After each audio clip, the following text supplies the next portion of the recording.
Hello and welcome to the Catabolic Window. I am your host, John, otherwise known on Instagram as JCC underscore training. I'm You joined plugging today your with, cam already? yeah, allow it, bro. I'm joined today by Luke, otherwise known as Lactic Addict Luke. Hit him up on Instagram, give him a follow. I'm also joined with Jack, aka Jack Archer Coaching. Hit him up on Instagram. Let's start today's podcast, boys. What have we got planned? How's everybody's week going? What have we been up to? Well, I guess I'll go. It's been a deload week for man, so I wrapped up Armandale block. Food's going up. I'm feeling quite tired, but that will ease up as the deload goes on. And then I'm gonna do another 6 weeks of arms and delts. That's pretty much where I've been at, boys. How's the digestion going this week? Good. I did right 2 days ago. Actually, funny story. 2 days ago, I had a lactose intolerant crisis. I wanted an off-plan meal, and a pizza just sounded so good, and so did jalapeno bites, and so did cheesy chips, and so did a little chocolate bar. So the day after my stomach, I have zero sympathy. mate. The day after my stomach was shot, and I wasn't hungry. Did that? That's how I knew my stomach was fucked. I was like, I'm not hungry. What is this? So I just did protein veg the entire day. And then come the end of the day, I got my digestion back. So I had my final meal as normal. And since then, yeah, I'm just being sensible. I did make the swap to 5 meals instead of 4. Because I'm so food focused at the minute. I'm finding that like having that more frequent like conveyor belt of food is like nicer, knowing that like I eat a meal, like I'll have 2 meals, I've got 3 more to go. Like I find that more exciting than having like less, like having more portions but less frequently, if that makes sense. No. Yeah, I get what you mean. Whenever I'm hungry, I find the opposite because I'm like thinking about food less because I'm having 4 meals instead of 5, and each meal's a little bit bigger. So like I find it a bit more satiating. So it's really interesting how everyone's got like different preferences. Yeah, I think for me it's like I can eat 150 grams of rice, or I can eat like 110 or 100. Either way, I'm going to be hungry. If I eat 100 though, there's another 100 in a couple hours time. Whereas it's like if I eat 150, I might have to wait longer and then have another 150. It's like either way, after my meal, I'll be hungry. So I'm kind of picking like frequency. And then also my appetite's good and my digestion's good of what I normally eat. So if I'm really, really busy, then I get 2 meals close together and I go, ooh, I get a little bit excited. Oh, they're only 30 minutes apart. Ooh. It's probably not a good idea, but it's Not fine. optimal. It's not optimal. Mate, screw optimal. I'm hungry. Fuck optimal. Fuck's sake. Do you find much difference in your appetite when you're deloading compared to when you're training? Not appetite, but like greed and cravings and food focus. Yeah, because when I'm training, it's like my pre and my post meal. Like religiously, I'll make sure they're the same, and then that's kind of like most of your day's done. And then I've got my work to do, so I kind of like I'll prep my meals ahead of time. And then I've just got like, I used to be when I had 4 meals. Meal 3 and 4 pretty much happened. Like I'll work meal 3, continue working, chill, and meal 4. But when I'm like on a deload and I get my work done in the morning, or I'm working the entire day, it's more tempting to kind of be like, oh, for the next meal I'll order in takeout, or like, yeah, it's weird. I think as well because it's easier to like stay on track with nutrition when you've been training that day. It's like, oh yeah, like I'm bodybuilding currently, whereas I'm currently a bodybuilder. yeah, exactly. But like when you've been sat on your ass responding to messages, it's very easy to be like, yeah, Subway does sound nice. It's like, I don't know. Subway always sounds like it's so easy to fit into macros, bro. Yeah, but the thing is, mate, I could do that every single day and then I'd blow like 100 quid in a week. That's my issue. That is true. Subway is a little bit spenny. I remember like I think it was the last week before, I like finished my push and was because I was just throwing up, as we all know. I had Subway because I finished training. I got back at like 5 and I was like, there is absolutely no universe which I can fit another 2 meals in right now. So I just got Subway for my last meal. It was incredible. It was incredible. If it fits your macros, gang. Yeah, it's just the issue with that though is it gets so expensive. Like I could go and get a Halo top, a vegan Halo top, and I could go and get a vegan pizza and fit that into like Oh yeah, most of my meals. absolutely. But How do you boys manage off-plan meals when it comes down to it? ooh, that's a good question, bro. Luke, you I've want to gone take in deep. My motto is If don't it fits eat your like macros. what. It's the best plan all the time. Yeah, I think like what I say to people is it's an opportunity to enjoy a social event or an opportunity to eat food without feeling guilty. Like if someone wants to cook for you, if you want to go out for a restaurant, it's nice to not have to worry about numbers. And really the freedom is giving you the opportunity to be in those environments rather than it being the opportunity for you to stuff your face and, you know, have a crazy binge. So like I would say, you know, remember you've still got all the rest of your meals that day that you're going to be having on top of that one. So that's still one meal, you know, it's not a full day. And yeah, it's just an opportunity to like, you know, because you can always go out and follow calories and protein, but there'll be places where you can't do that. And it's an opportunity to go to those places, to have someone cook for you, to go to a nice restaurant, you know, whatever you want to do. Yeah, absolutely. Like if it's somewhere where you know you're not going to be able to track it, then that's probably a good shot for your off-plan meal as well. And a good thing to note is that it's never going to be absolutely perfect. Like you're probably going to fuck the first couple up, but that's how you learn, do it better the next couple of times. Whereas now I've got to the point where not only do I not feel guilty about it, but I know that I've enjoyed the food to the extent that I want to. And any more than that would have just made me feel worse than I actually did. Because like I literally used this example in a check-in today. Like say you get a pizza, you got 10 slices there. The first like 1, 2, 3 taste fucking incredible. And then if you're Jack, you get onto slice 7, you're like, my stomach is not gonna like this tomorrow. And and it just starts to get worse and worse. And then you're like, you've got the last slice left. You're like, right, should I finish this? It tastes all right, but like, who really gives a fuck if you don't finish the last slice of pizza? But we're always told you have to finish your plate or you don't get dessert. But actually, if you're fucking full, then call it a day. Don't be a twat. Yeah, I think another thing as well is like the food is waiting for you. Like a big thing for me, especially if you're like food focused, like I am currently, or I always seem to be. If you go to a restaurant, it's easy to be like, there's a million things I want here, or like a takeout. If you go to a takeout, you know, they might have kebab, burger, pizza, chips, and then like chocolate cake dessert, you know, all this kind of stuff. And you'd be like, I want all of it.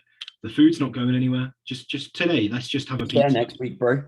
Yeah, exactly. Like it's nice to have things to look forward to. So it's like this week I'll have a pizza, and then next week I've got a burger to look forward to, or something like that. You know, it's not. Don't just because you want everything doesn't mean that you should give in to that and have everything. And I'll tell you that from personal experience, it's not fun. It's not good at it. Yeah, you regret it a couple of days later. That is absolutely for sure. I just thought of something that I wanted to ask you about. So you're doing arms and delts specialization, right? Yep. What's the reason that you and Liam, for guys who've listened to the previous podcast, Jack's coach, have decided that that's a good choice for you, if that makes sense? So to be honest, Liam said that I've got a balanced physique. He's pleased with my physique, which is nice. I disagree. For me, it's a bit deep. Like arms and delts have always been something where I'm not only dissatisfied, I'm almost insecure.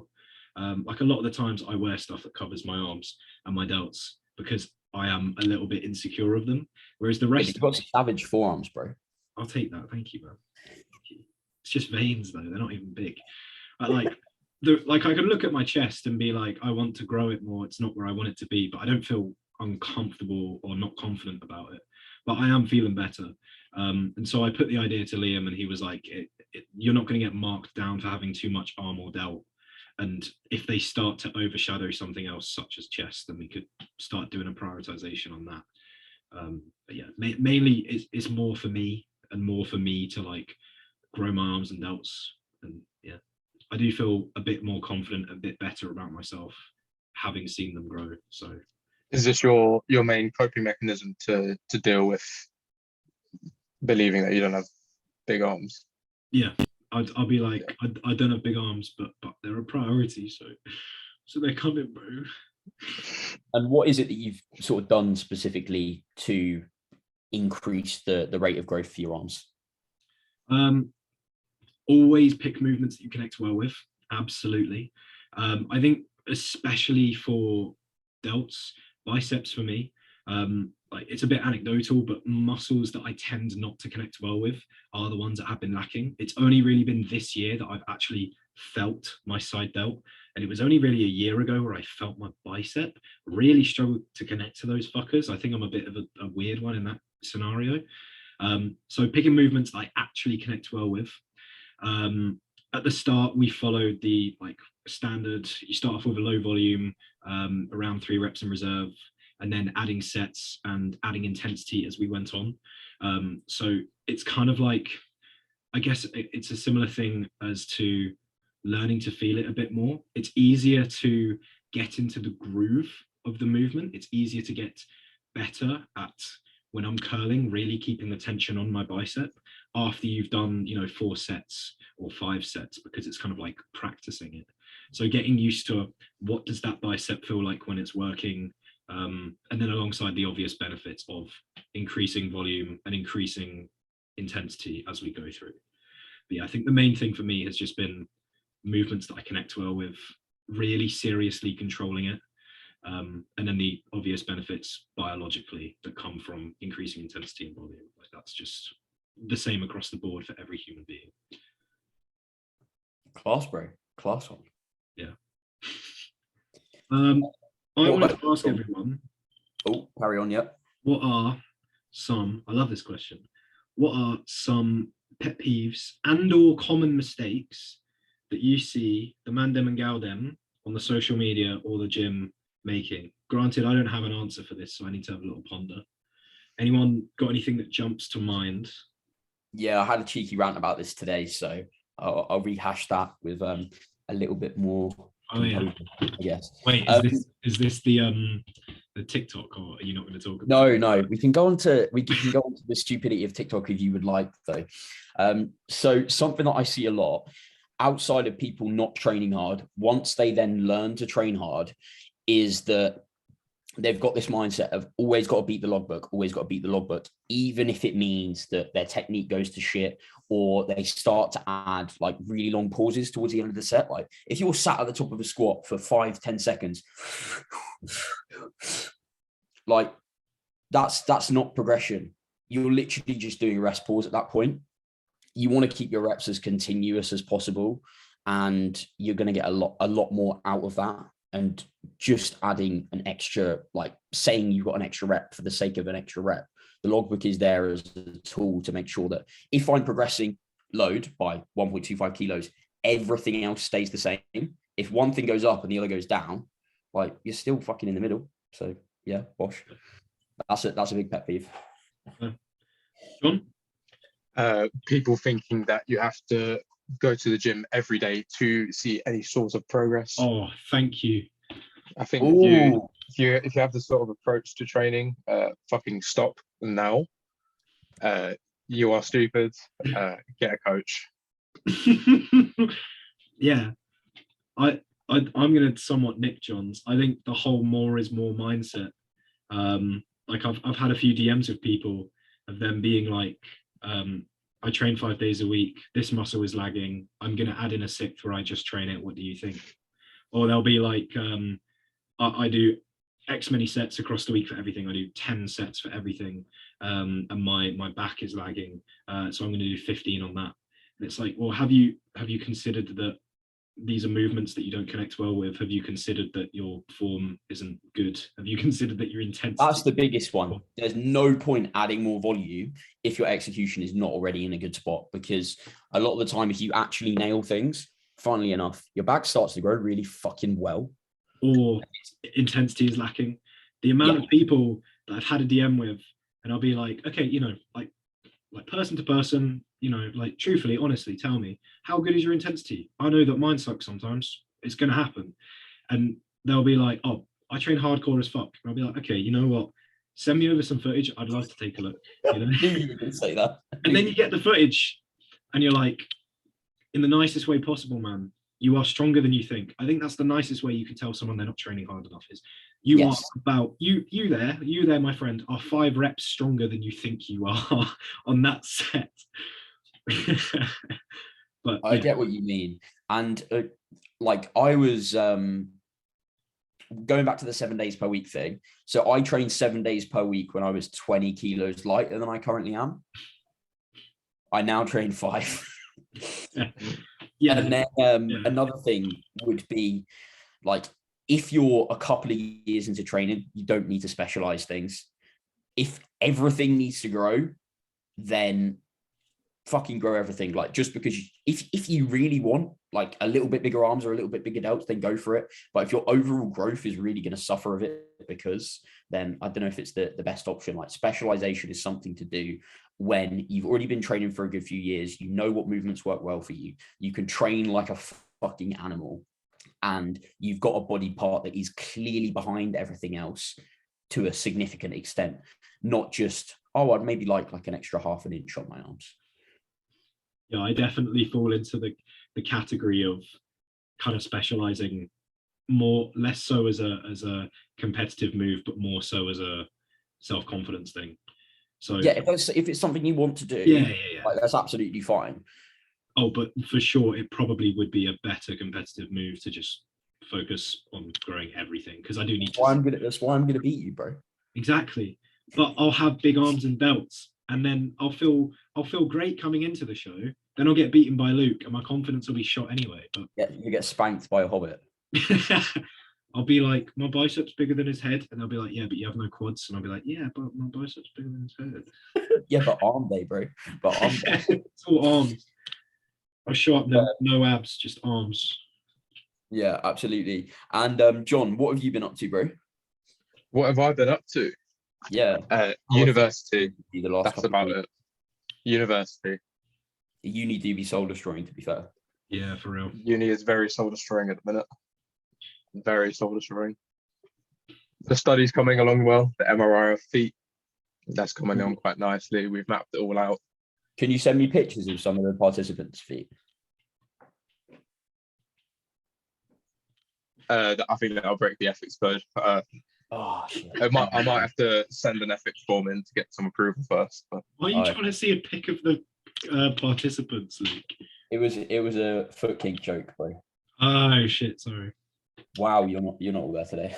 Bruv, it's the dealer. it's the indigestion. To be Either fair, no, indigestion. it genuinely could be. I do get mad sluggish if I eat too much dairy. I've got a very interesting question that has been sat in my DMs for like 2 weeks now. And it comes from my boy DH Fitness. Shout out DH.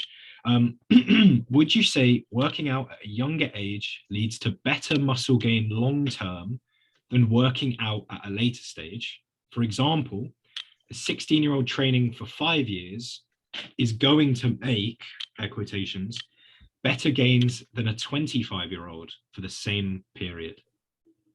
What's our thoughts and opinions? This is fucking interesting. Oh, right. So if I know when I was 16 and I was training, I think this is more typical of guys than it is girls as well. You get into things and you start to think, yeah, I know what's going on pretty quickly. And you become a little bit arrogant in the sense of, I don't need any advice from anybody. I know exactly what I'm doing. Whereas a 25-year-old who's already been through uni, had a job, had a bit more of a life, is more open to take advice from other people because they're exposed to people who are a lot smarter than them, rather than just seeing whatever the biggest cunt in the gym is doing. Or I probably shouldn't say that.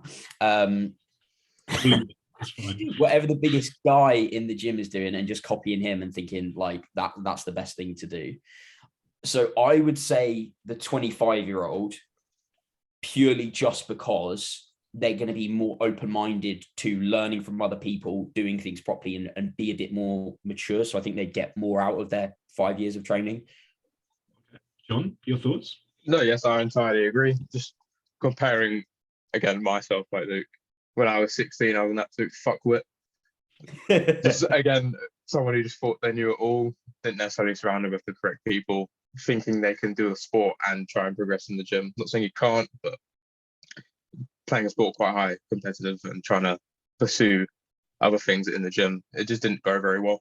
So I think it's not a question of, oh, you should wait until X age to start training because you're going to have this amazing first 5 years of this natty journey, depending on where you go from there. But I think if you take your time, or not necessarily take your time, if you get in straight away and just do your due diligence and make sure you're actually getting information from the right people, I think that's the best way to start. Yeah, I think if you're a screwed on 16-year-old, then like you'll be sound as well. But I know most 16-year-olds aren't, if that makes sense. Yeah, I think you both picked up on like the point that I was kind of thinking along the lines of as sorry, bro, stop it. The question reads as if it's asking like hormonally, like testosterone. Oh, I didn't even. Yeah, like I know that people like think about that, but the more important thing I would say. Sound at 25, bro. Like the more important thing that I would say is like instead of worrying about like, oh, I should have started earlier when my test was better, or whatever excuse. The earlier you start, the sooner you get over those early speed bumps, and the sooner you get to actually realizing, hey, I do need some assistance on some level, and you kind of get past that arrogant stage. Some 16-year-olds will be arrogant forever. Some 25-year-olds will never be arrogant. It's more about your maturity. And at the end of the day, the sooner you get training well, the better. Yeah, and everybody's going to make those mistakes at some point, sort of depending on who you learn from and how sort of not you, no, okay. But yeah, who you learn from and the environment you're around is going to determine whether you're somebody like me who took 4 years to figure out how to train properly, or somebody who started in a pretty decent gym, started looking at guys that knew what they were doing, and within a year they were training properly. But yeah, the sooner you start, the better. The sooner you get over those mistakes. Does the looking at guys have any correlation to how much muscle you can build? Yeah, start looking at guys early. That's how you get on it early. Come on, guys, everyone, start looking at guys. That's what. There you go, DH Fitness. Start looking at guys.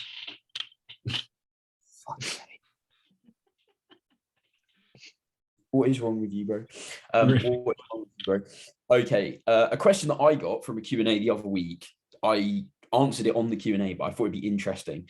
So I'm gonna shut up and leave my opinion till last. What's more to blame for fat gain, inherited genetics or nurtured eating habits? Ooh, my God. John, do you want to tackle that first? My first answer would be inherited genetics. No, sorry. Completely lost me there. It would be the habitual practice of just eating shit a lot of the time would come down to it.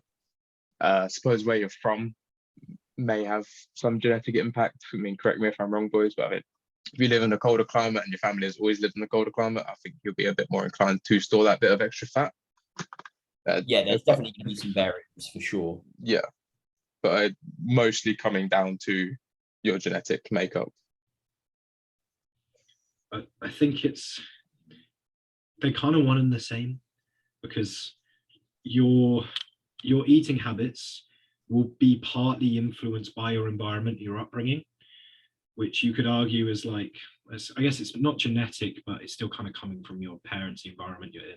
I think it is very much more habitual eating habits, but then you can be genetically predisposed to have an addictive personality type, or maybe if you suffer with mental illness and food becomes a coping mechanism. It's a very hard question to answer, but I think irregardless, it's going to be because you are eating crap routinely. And so if you were to stop that, whatever that takes, whether that means just getting healthier or seeking advice from a therapist, potentially, depending on what's causing it, sorting that issue will help you not be obese or overweight. Let me make it clear, it was like 95% habitual for my argument and 5% Yeah, probably inherited, like the culture you surround yourself with. something like that. Yeah, they're both going to play some role, either like directly or indirectly. But I'd say it's agree with John. It's mainly the habitual eating, because you can have genetics to be, as Luke might say, a fat cunt, but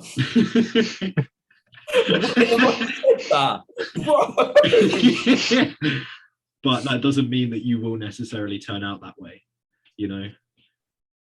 Like just because Like the you're mindset, bro. genetically It's about drive. if you're exactly if you're genetically predisposed to something, doesn't necessarily mean that you will become it. Luke, what's your opinion? I would agree. Good opinion. Moving Yeah. on. Agreement is my opinion. Agreement is my opinion. Yeah, right. I got this question I did answer on my story, but I want to ask you boys, because you're in a similar situation. How do you manage your relationships outside of training, i.e., your friends, your family, your female friend of sexual those? your bed, What's a female friend? female friend? It's like what we have, but some people decide to have that with the opposite sex. It's very strange. Like what us three have, but normally it's two people. Doesn't have to be. Normally it's two. Bro, shut up. Quiet, bro. Yeah. Quiet, bro. Yeah, this podcast's gonna get banned. I'm really sorry, guys. What? So just like how do we manage that alongside bodybuilding and not Yeah. fucking off our bodybuilding? Just relationships in general with training and eating and coaching as well, and uni. Right. So if we start with female friends first. So for example, like my girlfriend trains as well. She pays attention to her nutrition and that sort of thing. So like when I'm going to the gym, she comes with me if like we're together at the same time, if that makes sense. When it comes to mealtime, like we just go and eat. That's absolutely sound. The biggest thing I would sort of say is like work wise, that she sort of knows like when are my busiest check-in days, work days, that sort of thing. And outside of that, I will do as best as possible to sort of make time to do things with her, if that makes sense. But those are sort of non-negotiable in terms of like, this is a day that I need to be at my laptop at this time. John, you have the floor. I think in terms of friends, not female kind. I think trying to set up dates where you can all get together, go on a date with the boys, plan some activities, do as best as you can, but as well, just keep in touch, message each other every day. There's no point there's no one extreme to the other. Always keep in touch, regular phone calls. And I think just having something planned and set in stone, ready to do. Moving on to like the female kind, I don't really know what they are, but regular date nights, trying to eat meals at the same time as well. If you're on similar eating routines, I think sharing moments. Yep, sharing moments with your significant other, and as many as you can. Yeah. Sam? Where do you stand with her, Jack? For me, it's kind of like what you guys have said. It's a matter of you have to prioritize either certain days or certain times. You kind of can't do everything at once. So my girlfriend does not train, but she has a job. So when she's got shifts, that's typically when I'm going to want to go train, or that's when I'm going to want to have check-ins done. But she's downstairs watching TV and I'm doing uni work on my laptop. I can just put my AirPods in, do my work, and then we're together, make sure that we eat meals together. We might cook some food together and I'll just chuck mine on a scale. That's absolutely fine. We have regular date nights. Yeah, and the same with like seeing friends. I kind of always make sure that, you know, if I want to see friends for a chill one, probably on a rest day. If I'm going to see them for going out, probably the day before a rest day. Yeah, it's kind of all about planning, scheduling, being like, okay, when am I not free? When is my girlfriend or my friends or my family, whoever we're talking about, not free? When do they line up? And then kind of building around that. But yeah, the main thing is effort. Put in effort. I think a lot of people could make more time for more things if they just tried a bit harder. but that doesn't go for everyone. I don't have time is my biggest fucking pet peeve. There are people out there who do not have time. I'm just going to cover our asses there. There are people out there who do not have time. If you work for the NHS, you don't have time. Yeah, right. To be fair, my girlfriend is a student nurse, and the shit that they make them do is outrageous. Like 12-hour shifts and they don't get paid. I'm like, what? Or they don't even get like their uni stuff subsidized, and like she'll train like 4 days a week and still sort of pay attention as best as possible to her nutrition, but they literally get like one or two breaks, and it's fucked, man. It's fucked. But yeah, it's like some people aren't going to have as much time available as others, and of course that is completely fair. But if your goals are really fucking important to you, then maybe you watch half an hour less Netflix and you go and do something. But yeah. Before you say I don't have time, go on your phone, go on settings, go on screen time, and then maybe have a little think before you say I don't have time. You might be surprised. I don't have time. I'm watching TikTok for 2 hours before bed, bro. Yeah, like you're going to have to some extent sacrifice something. You can't have your cake and eat it too. I would love some days to sit and watch TikTok all Do you day. digest cake? Vegan cake, yeah. Vegan cake, yeah. My mate had a birthday cake and I had a slice, and I had a slice, and it ruined me for 2 days. Not fun. R.I.P.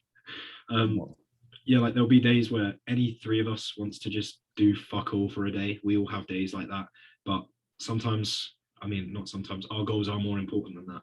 I would rather be a top tier coach. I would rather be a top tier athlete than sit in bed all day for this day today. You know, bigger fish to fry. If you can digest fish, I can. Absolutely, man. And like sort of going on from that, like the last, I'd say, sort of 6 weeks, beside the last 2 weeks, if that makes sense. So I don't know the right way to phrase that, but like I wasn't really that motivated to train. I wasn't enjoying it that much. I was like, this is just something I go and do. I'm still like eating my meals when I could keep them down and not fucking throw them up. And then sort of since shifting into the mini cut and a little bit of a change up when it comes to the training split, like I've been really enjoying things again, and it's not feeling like so much of a chore to sort of get into the gym. So there's going to be ebbs and flows, swings and roundabouts, whatever you'd like to call it, in terms of your motivation. And sometimes you are going to be like way busier than other times. Like, for example, my girlfriend, when she's in the period of time where she's got placement like 4 days a week, is she going to be able to train as much? No, probably not, because she's absolutely ruined from getting like zero sleep. And yeah, sometimes you've got to prioritize other shit, and sometimes you just got to push through and suck it up. That is a great reason that I always talk about of the advantage of coaching versus flat programs, because while on paper a flat program can be fine, you can make a great program and sell it. That's fine. I got no issue with that. But say it's a 12-week plan, or there is no week plan, you can just run it forever. The thing about that is the weeks of your life are not going to be the same. You're going to have weeks where something is going on, something's gone wrong, or you'll have a week where things are good. Having someone who wrote the plan be there every single day to say, here's what we'll do. You can go to your coach. You can say, okay, I'm a student nurse and I've got a placement and I'm getting 0 hours of sleep. What do I do? Now that person writing that plan can change things because it's appropriate to do so. Like, that's one of the big advantages of coaching, is that, yeah, you'll have weeks where it's smooth sailing and we don't need to change things. And ideally we don't want to change things, but times change, things change. And sometimes there's a need to swap things around. Your life isn't this. Why is your program this? It doesn't make sense. Like, it works for bodybuilders because their life is this. Their life is this, yeah. Their life is, to be fair. If you're a student or you're a busy person, like, don't make program changes for the sake of it every few weeks. That's not what I'm saying. But, if you're going through a stressful time, a busy period, your life's like this, maybe your program should shift. Bro, that's another huge one. Like, people were changing their training split all the time. I ran upper lower for 18 months. Like, and I've just changed to push pull legs upper lower, which is still somewhat of a similar split. Like, you can progress on stuff for so long. Yeah, you might have to rotate an exercise out here or there. You swap hack squats for pendulum squats if you're a lucky bastard and you have one in your gym. But the core sort of what your program looks like can stay the same for ages. You don't need to go from push pull legs to upper lower to bro split every 3 months. Like, no way whatsoever. I'm not a fan of bro splits anyway, but that's a If you West, if you're listening, Luke's calling you out. Yeah, if you like bro splits, DM me hate. So much hate. Trying to get interaction. Look at this guy. Speaking of hate, boys, do you know what I hate? I hate TikTok. Do you want to know why? Do they steal your data? TikTok does steal my data. It also has 25 gigabytes of storage on my phone. I'm like, I've got 20. All that I have is 20 drafts. That's all that's on there. How do you have 25 gigabytes of my data?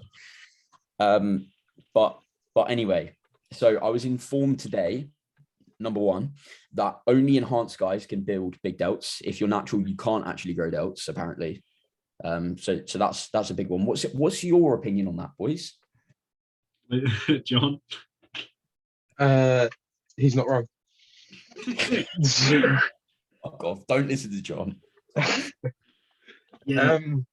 I mean, just let's look at AJ, look at George before he was on gear, look at Keithy. As much as you want, look at guys, you'll grow delts. Yeah, especially if you train them properly. Anyone can fucking ego swing dumbbells up to here, but that is not what grows you delts.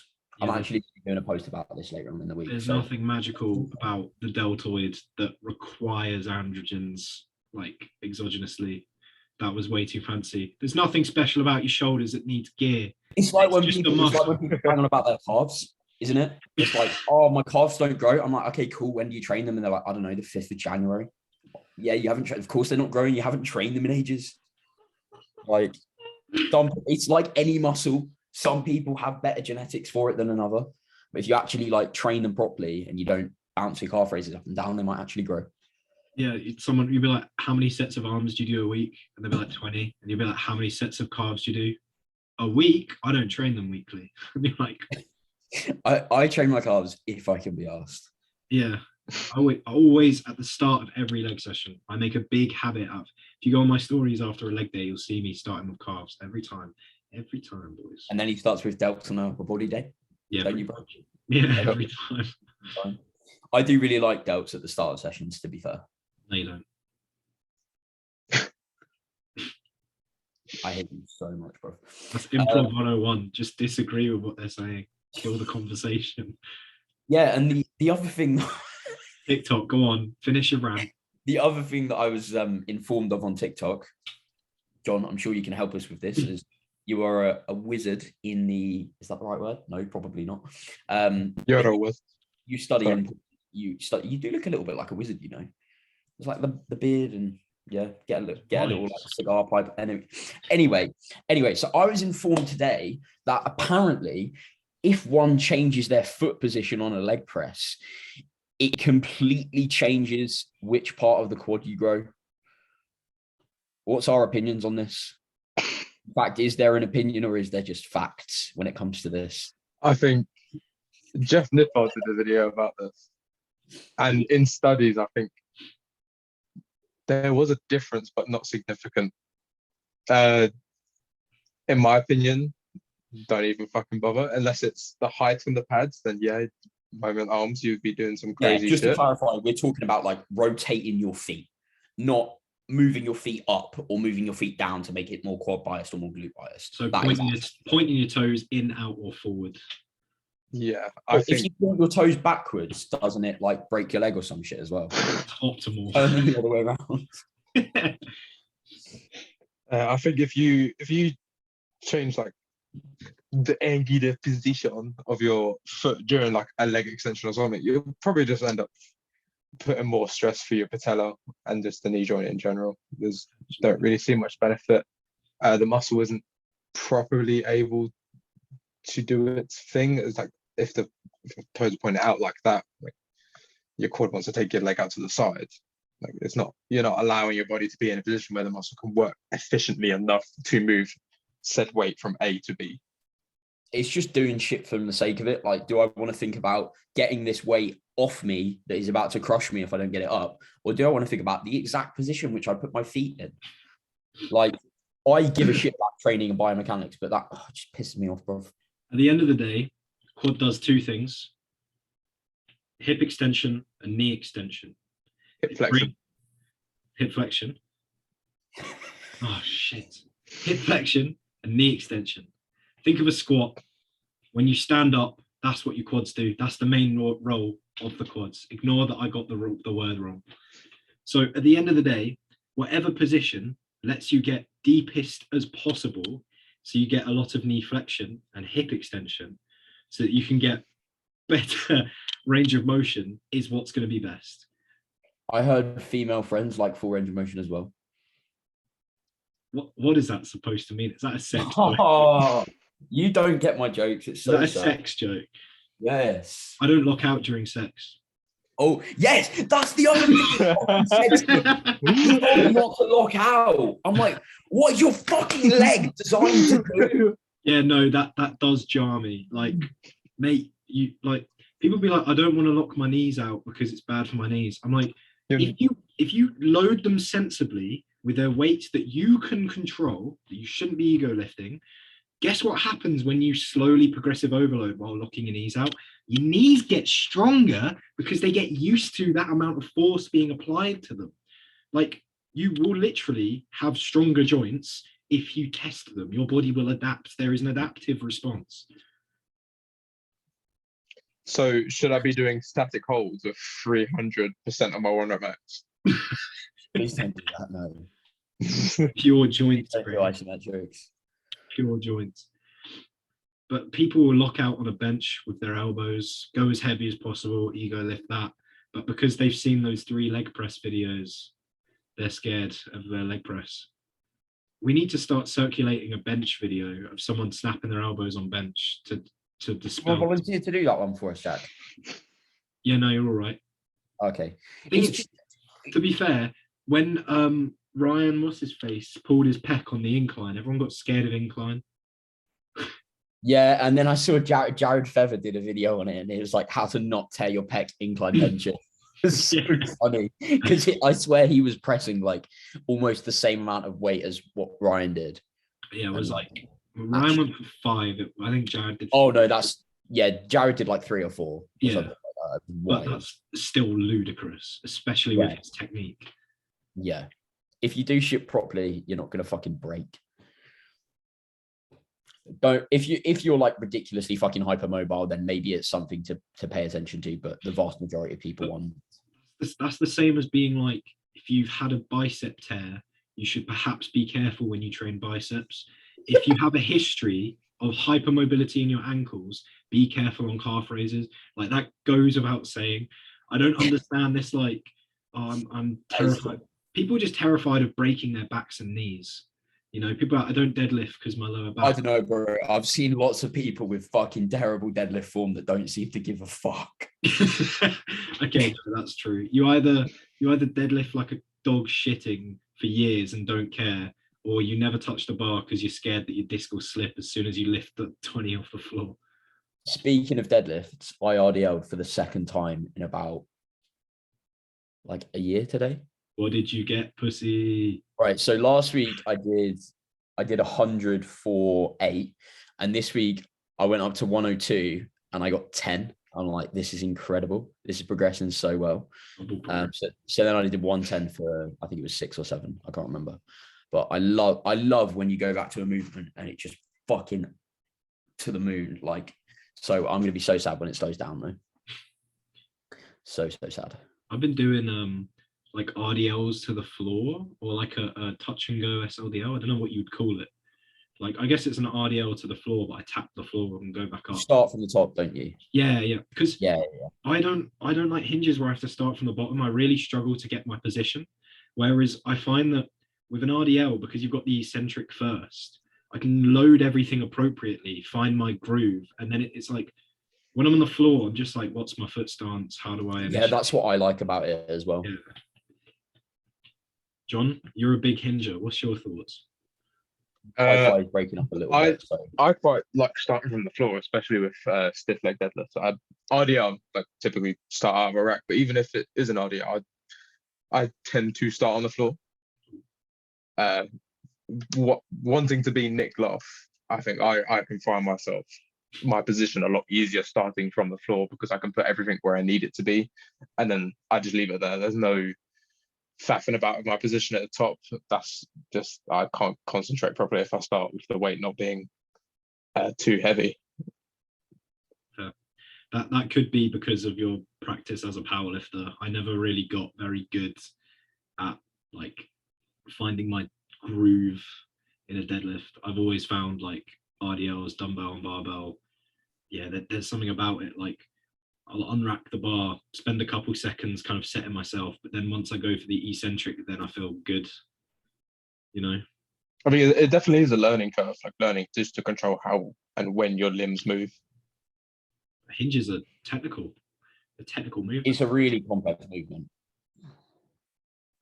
It just takes time to practice. Yeah.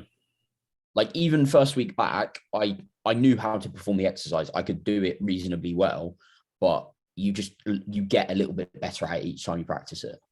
Yeah, you'll have a week where you're like, wow, this feels like second nature, not even thinking about it. Right, I am aware of the time. Do we have any closing questions or statements? A little rapid fire. Last thing I want to show you guys, actually. So you might have seen, I got this in the post. Are you ready for this? This makes you not sad. Oh shit, he got one of the satellites. My SAD lamp. Do you want to see how bright it is? Go on then. Okay. You blinded yourself with it, didn't you? Holy shit, you look cool as Yes. fuck like that. But the blue lights, bro, the blue lights. Yeah, well, I'm turning it off, Quick. aren't I? Fuck. But yeah, I was literally tapping it after I plugged it in. I was like, it's not working. Oh, it's not working. And then it just fucking like, oh, fuck. Yeah, well, that was not fun. But even after using it this morning, I felt like more awake, which was really good. So I'll keep everybody updated on how it's going. I've also got melatonin in the post as well. So You want melatonin? Yeah. He's on HRT on my days. What? There's a sleep hormone in it. Yeah, it's You're your body doing makes it hormone. naturally. I'm just having extra, so I Yeah. can go. Yeah, but your endogenous production will cease, won't it? Not cease, it just like reduces, doesn't it? Yeah, It's it's like not. this. It's not like fucking testosterone where your body just stops making it altogether. All right, I'm gonna head out. Yeah. So I'll see how that goes. Just But yeah, to in the winter months, it may make sense to have a little experiment with these sort of things and see if it's beneficial. the viewers at home, if you're thinking of melatonin, be careful with your dosage. And if you know that you can't consistently keep buying it, if you take your dose too high and then you come off it, you might have very shit sleep because you'll have a minor dependency on it. So when you come think- off, maybe a bit Andrew yeah, Huberman yeah. has You put out don't. a It's really not good something stack. you can take in fucking loads of, like start off with a milligram. I think Andrew Huberman has put out a really good sleep stack that doesn't involve melatonin. If you check that out, that could also be very beneficial. There you go. Right. Osh. Let's all say our goodbyes. We one at a time. Luke, you say a goodbye first. Goodbye, everybody. Thank you for listening once again. Goodbye, everyone. Don't remember to study and take a second, and don't get hip extension and hip flexion confused, especially if you're an online coach. It's very embarrassing. I promise I'm knowledgeable. And John, Get it out, bro. It's fine. no, I'm leaving it in. It's funny.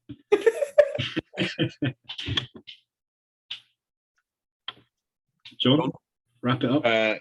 Skate fast and eat ass. Oh, end it.